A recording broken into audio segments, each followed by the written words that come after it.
மக்களே, இன்றைய இப்பதிவில் நாம் செய்ய முடியாததை செய்தால் என்ன நடக்கும் என்பதை பற்றி பார்ப்போம்.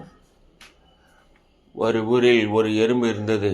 அது போகிற வருபவர்களிடம் வம்பிழுத்து சண்டை செய்து கொண்டிருந்தது.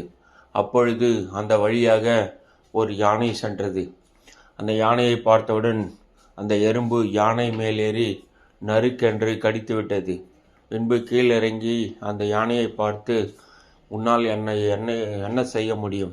எதுவும் செய்ய முடியாது என்று சண்டைக்கு வம்பிழுத்தது. அதற்கு அந்த யானை கோபம் கொண்டது. பிறகு அந்த எறும்பை அந்த யானை மிதிக்க முயன்றது. திரும்பவும் எறும்பு, உன்னால் எதுவும் செய்ய முடியாது என்று சொல்லியது.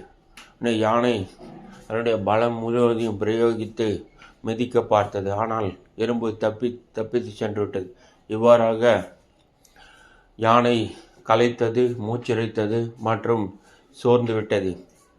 இறுதியில் சோர்வுதான் யானைக்கு மிச்சமிருந்தது.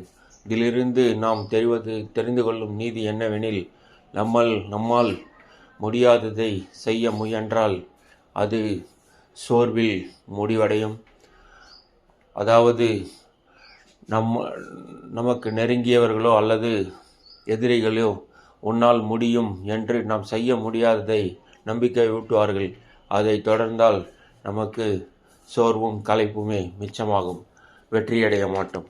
இந்த பதிவு பிடித்திருந்தால் லைக் பண்ணுங்கள், ஷேர் பண்ணுங்கள் மற்றும் இந்த சேனலை சப்ஸ்கிரைப் பண்ணுங்கள். நன்றி, வணக்கம்.